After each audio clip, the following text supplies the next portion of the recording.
Alrighty, and we are live. Give me a moment. Let me make sure that is the case on both YouTube and Rumble. Yep, we are live on YouTube. How about Rumble?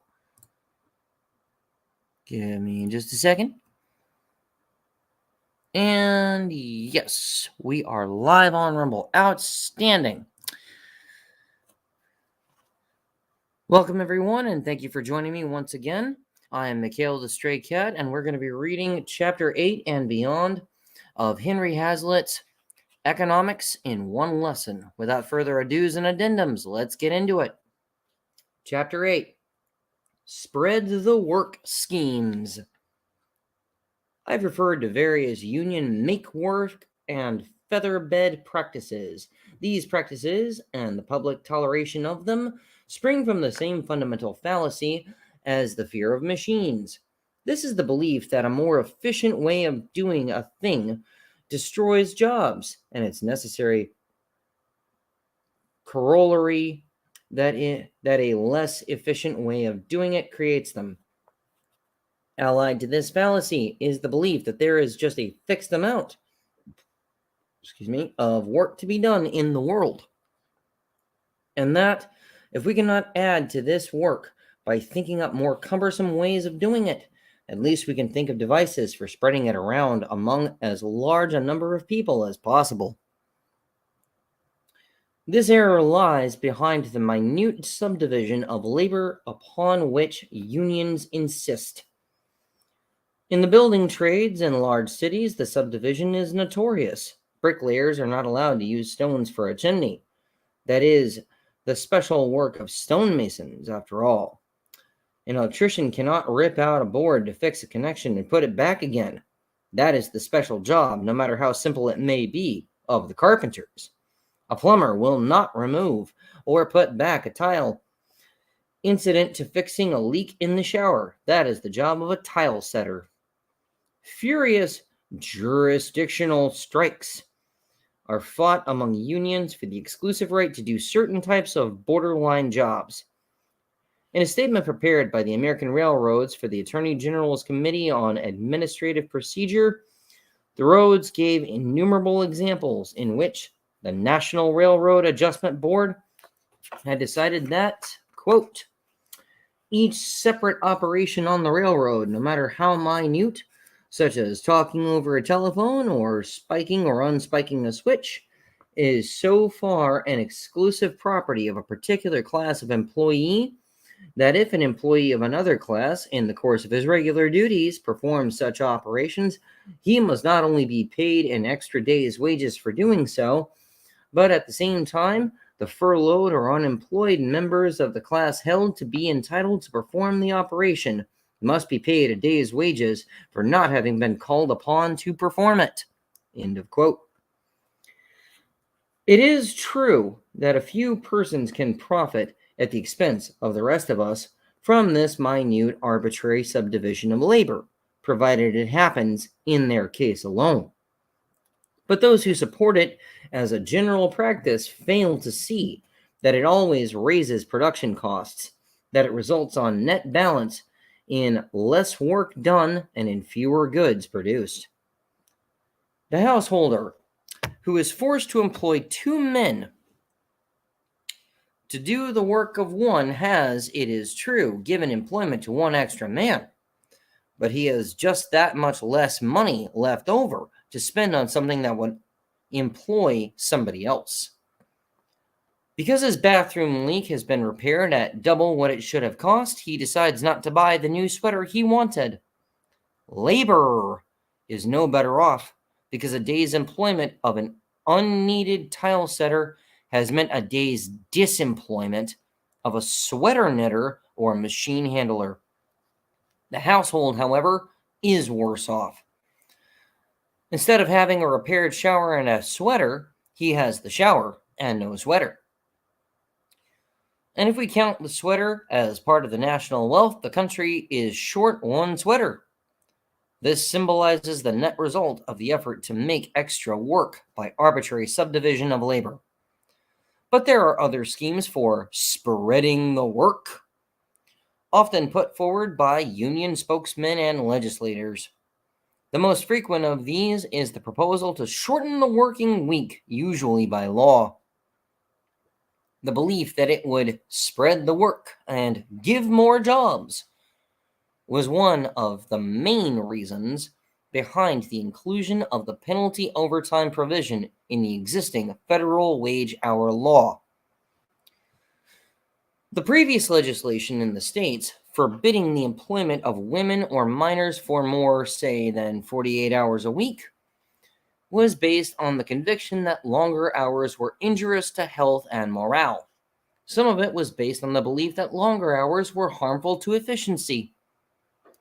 But the provision in the federal law that an employer must pay a worker a 50% premium above his regular hourly rate of wages for all hours worked in any week above 40 was not based primarily on the belief that 45 hours a week, say, was injurious either to health or efficiency.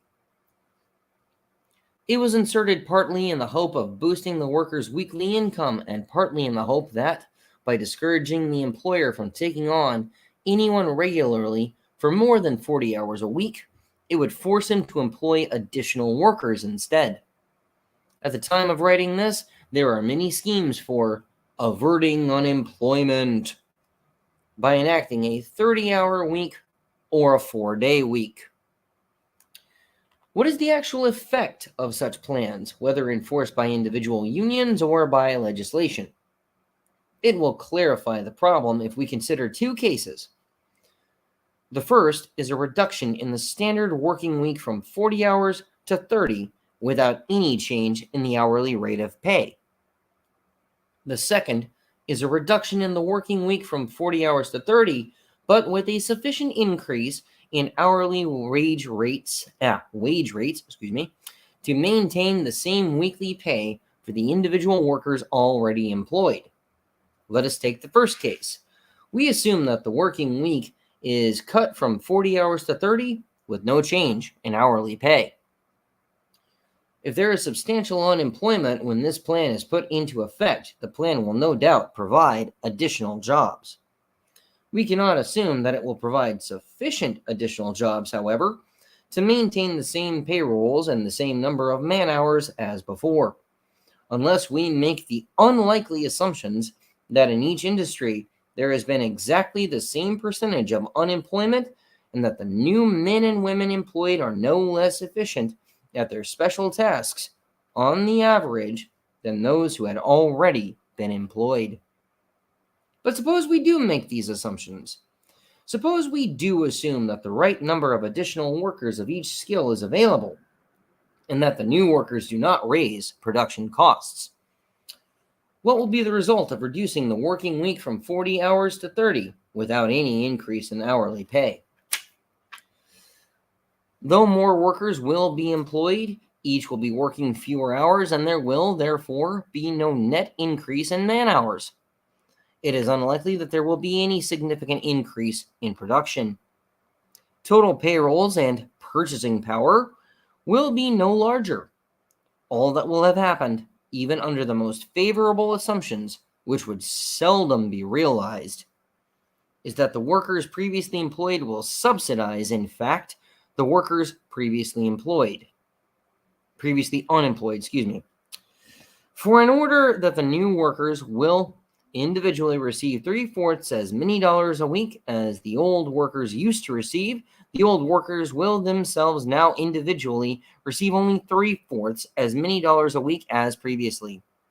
It is true that the old workers will now work fewer hours, but this purchase of more leisure at a high price is presumably not a decision they have made for its own sake. It is a sacrifice made to provide others with jobs. The labor union leaders who demand shorter weeks to spread the work usually recognize this, and therefore they put the proposal forward in a form in which everyone is supposed to eat his cake and have it too. Reduce the working week from 40 hours to 30, they tell us, to provide more jobs, but compensate for the shorter week by increasing the hourly rate of pay by 33.33%. The workers employed, say, were previously getting an average of, say, $226 a week for 40 hours work, in order that they may still get $226 for only 30 hours work. The hourly rate of pay must be advanced to an average of more than $7.53. What would be the consequence of such a plan? The first and most obvious consequence would be to raise costs of production. If we assume that the workers, when previously employed for 40 hours, were getting less than the level of production costs, prices, and profits made possible, then they could have got the hourly increase without reducing the length of the working week. They could, in other words, have worked the same number of hours and got their total weekly incomes increased by 1/3, instead of merely getting, as they are under the new 30-hour week, the same weekly income as before. But if under the 40-hour week, the workers were already getting as high a wage as the level of production costs and prices made possible, and the very unemployment they are trying to cure may be a sign that they were already getting even more than this, then the increase in production cost as a result of the 33.33% increase in hourly wage rates will be much greater than the existing state of prices, production, and cost can stand. The result of the higher wage rate, therefore, will be a much greater unemployment than before. The least efficient firms will be thrown out of business, and the least efficient workers will be thrown out of jobs. Production will be reduced all around the circle. Higher production costs and scarcer supplies will tend to raise prices so that workers can buy less with the same dollar wages. On the other hand, the increased unemployment will shrink demand and hence tend to lower prices. Conundrum. What ultimately happens to the prices of goods will depend upon what monetary policies are then allowed. But if a policy of monetary inflation is pursued to enable prices to rise so that the increased hourly wages can be paid, this will merely be a disguised way of reducing real wages so that these will return, in terms of the amount of goods they can purchase, to the same real rate as before. The result would then be the same as if the working week had been reduced without an increase in hourly wage rates, and the results of that have already been discussed. The spread the work schemes, in brief, rest on the same sort of illusion that we have been considering. The people who support such schemes think only of the employment they might provide for particular persons or groups. They do not stop to consider what their whole effect would be on everybody. The spread the work schemes rest also, as we began by pointing out, on the false assumption that there is just a fixed amount of work to be done. There could be no greater fallacy.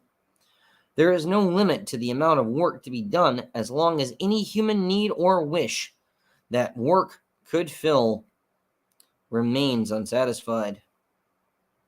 In a modern exchange economy, the most work will be done when prices, costs, and wages are in the best relations with each other. What these relations are, we shall later consider. Chapter 9. Disbanding troops and bureaucrats.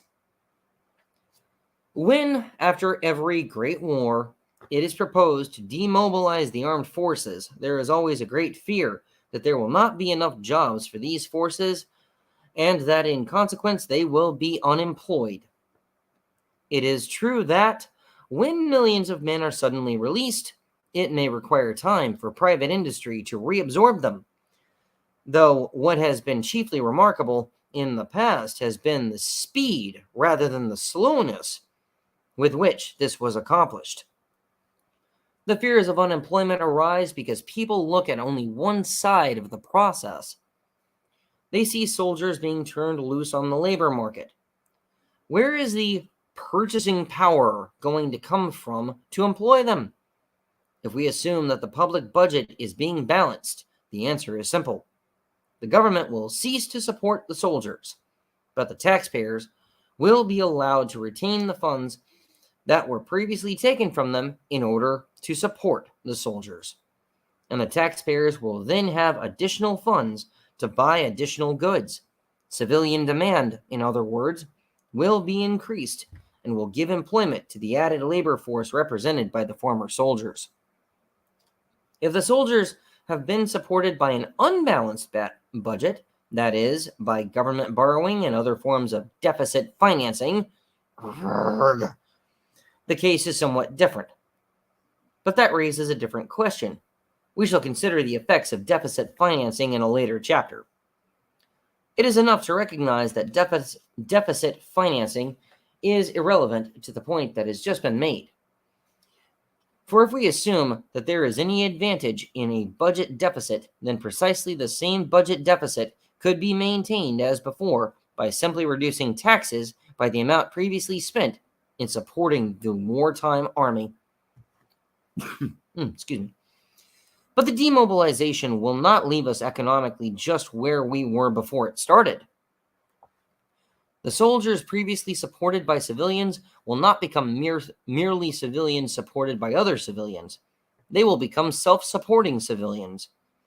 If we assume that the men who would otherwise have been retained in the armed forces are no longer needed for defense, then their retention would have been sheer waste. They would have been unproductive. The taxpayers, in return for supporting them, would have got nothing. But now the taxpayers turn over this part of their funds to them as fellow civilians in return for equivalent goods or services. Total national production, the wealth of everybody, is higher. The same reasoning applies to civilian government officials whenever they are retained in excessive numbers and do not perform services for the community reasonably equivalent to the remuneration they receive. Yet, whenever any effort is made to cut down the number of unnecessary office holders, the cry is certain to be raised that this action is deflationary. Would you remove the purchasing power from these officials? Would you injure the landlords and tradesmen who depend on that purchasing power? You are simply cutting down the national income and helping to bring about or intensify depression.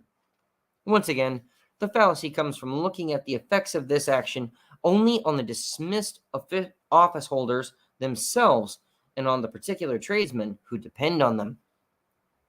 Once again, it is forgotten that if these bureaucrats are not retained in office, the taxpayers will be permitted to keep the money that was formerly taken from them for the support of these bureaucrats. Once again, it is forgotten that the taxpayers' income and purchasing power go up by at least as much as the income and purchasing power of the former office holders go down. If the particular shopkeepers who formerly got the business of these bureaucrats lose trade, other shopkeepers elsewhere gain at least as much. Washington is less prosperous and can, perhaps, support fewer stores, but other towns can support more. Once again, however, the matter does not end there. The country is not merely as well off without the superfluous office holders as it would have been had it retained them. It is much better off, for the office holders must now seek private jobs or set up private businesses. And the added purchasing power of the taxpayers, as we noted in the case of the soldiers, will encourage this. But the office holders can take private jobs only by supplying equivalent services to those who provide the jobs. Or rather, to the customers of the employers who provide the jobs. Instead of being parasites, they become productive men and women. I must insist again that in all this, I am not talking of public office holders whose services are really needed. Necessary policemen, firemen, street cleaners, health officers, judges, legislators, and executives perform productive services as important as those of anyone in private industry. Side note, I adamantly disagree with him here. They make it possible for private industry to function in an atmosphere of law, order, freedom, and peace. Again, see my previous side note.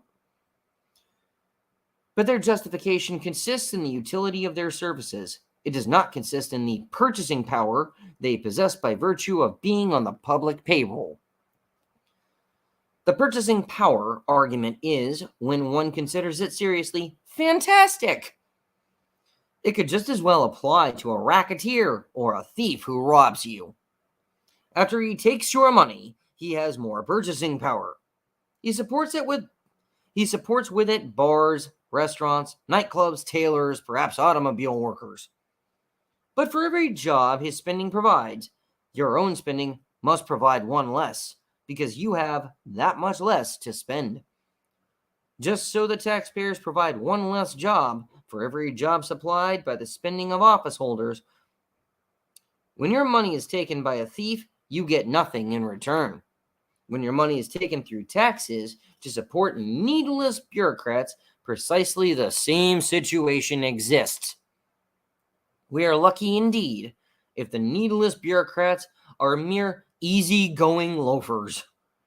They are more likely today to be energetic reformers, busily discouraging and disrupting production.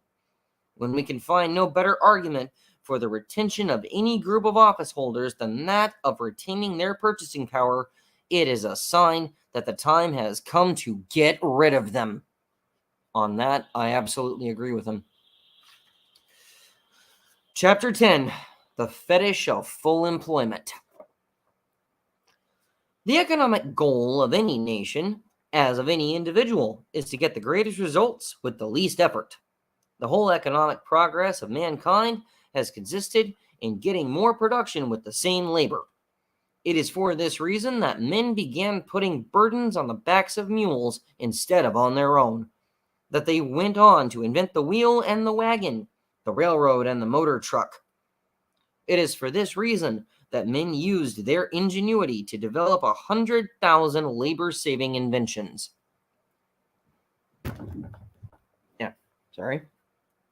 All this is so elementary that one would blush to state it if it were not being constantly forgotten by those who coin and circulate the new slogans. Translated into national terms, this first principle means that our real objective is to maximize production. In doing this, full employment, that is, the absence of involuntary idleness, becomes a necessary byproduct. But production is the end, employment merely the means. We cannot continuously have the fullest production without full employment, but we can very easily have full employment without full production.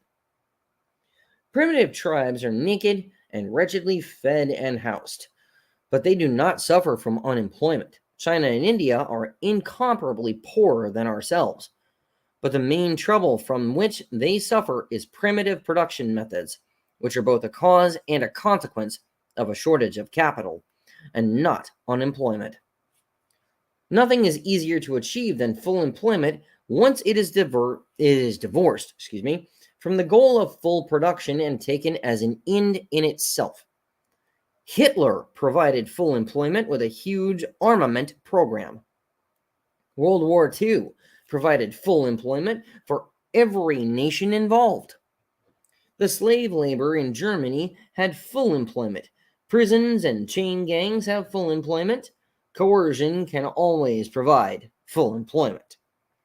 Yet our legislators do not present full production bills in Congress, but full employment bills. Even committees of businessmen recommend, quote, a president's commission on full employment, unquote, not on full production, or even on full employment and full production. Everywhere the means is erected into the end, and the end itself is forgotten. Wages and employment are discussed as if they had no relation to productivity and output. On the assumption that there is only a fixed amount of work to be done, the conclusion is drawn that a 30-hour work week will provide more jobs and will therefore be preferable to a 40-hour week. 100 make-work practices of labor unions are confusedly tolerated. When a Petrillo threatens to put a radio station out of business unless it employs twice as many musicians as it needs. He is supported by part of the public because he is, after all, merely trying to create jobs. When we had our WPA, it was considered a mark of genius for the administrators to think of projects that employed the largest number of men in relation to the value of the work performed. In other words, in which labor was least efficient. It would be far better, if that were the choice, which it isn't, to have maximum production, with part of the population supported in idleness by undisguised relief, than to provide full employment by so many forms of disguised make work that production is disorganized. The progress of civilization has meant the reduction of employment, not its increase. It is because we have become increasingly wealthy as a nation that we have been able virtually to eliminate child labor, to remove the necessity of work from many of the aged, and to make it unnecessary for millions of women to take jobs. A much smaller proportion of the American population needs to work than that, say, of China or of Russia. The real question is not how many millions of jobs there will be in America 10 years from now, but how much shall we produce, and what, in consequence, will be our standard of living. The problem of distribution on which all the stress is being put today is, after all, more easily solved the more there is to distribute. We can clarify our thinking if we put our chief emphasis where it belongs, on policies that will maximize production. And with that, we will leave this reading be until next time, where we will pick up at Chapter 11, Who's Protected by Tariffs? Thank you all for joining me for yet another reading from Henry Hazlitt. I hope you all gained something from this. Until we meet again, as always, live free or die trying.